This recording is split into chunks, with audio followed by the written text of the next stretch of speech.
Hello বাচ্চারা, আশা করি তোমাদের ইংলিশ সেকেন্ড পেপার এক্সাম অনেক ভালো হয়েছে। নেক্সট এক্সাম হচ্ছে তোমাদের আইসিটি এক্সাম, যেটা বৃহস্পতিবারে।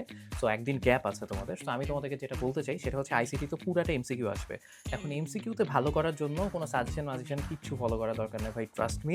তোমার জাস্ট যেটা করতে হবে সেটা হচ্ছে বইটা ভালোভাবে পড়তে হবে। 4টা মাত্র চ্যাপ্টার, 4টা চ্যাপ্টার খুব ভালোভাবে পড়ে ফেলো। অ্যান্ড কীভাবে পড়বা সেটা বলে দিই। সেটা হচ্ছে প্রথম চ্যাপ্টারটা পড়বা, প্রথমে একটা চ্যাপ্টার পড়বা, তারপর সেইটা রিলেটেড যত বোর্ড কোয়েশ্চেন আসছে সেগুলো সলভ করতে চলে যাবা। অ্যান্সার দেখবা না, অ্যান্সার না দেখে সলভ করার চেষ্টা করবা। কোনোটায় যদি আটকায় যাও, সেটার অ্যান্সার খুঁজতে বইয়ে আসবা, বইয়ে এসে অ্যান্সার খুঁজে বের করবা।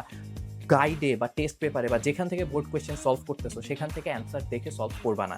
এভাবে একটা করে চ্যাপ্টার করবা আর বোর্ড কোয়েশ্চেন সলভ করবা, একটা করে চ্যাপ্টার করবা, বোর্ড কোয়েশ্চেন সলভ করবা। দ্যাটস ইট, তোমার প্রিপারেশন 100 হয়ে যাবে।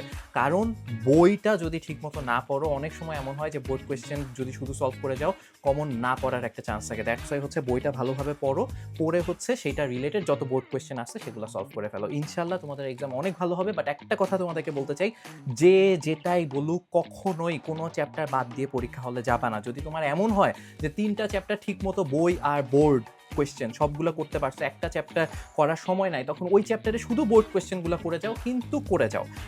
এমন কখনোই করবা না যেই পীর, যেই ভাইয়া, যেই আপু যা খুশি তোমাকে বলুক, এই কথা শুনবা না। কোনো চ্যাপ্টার বাদ দিয়ে কখনো পরীক্ষা হলে যাবা না। দ্যাটস ইট, তোমাদের জন্য অনেক অনেক শুভকামনা। আমারও আগামীকাল পরীক্ষা। সো আমিও আমার পড়াশোনা করতে যাই, তোমরাও পড়াশোনা করতে থাকো। Best of luck.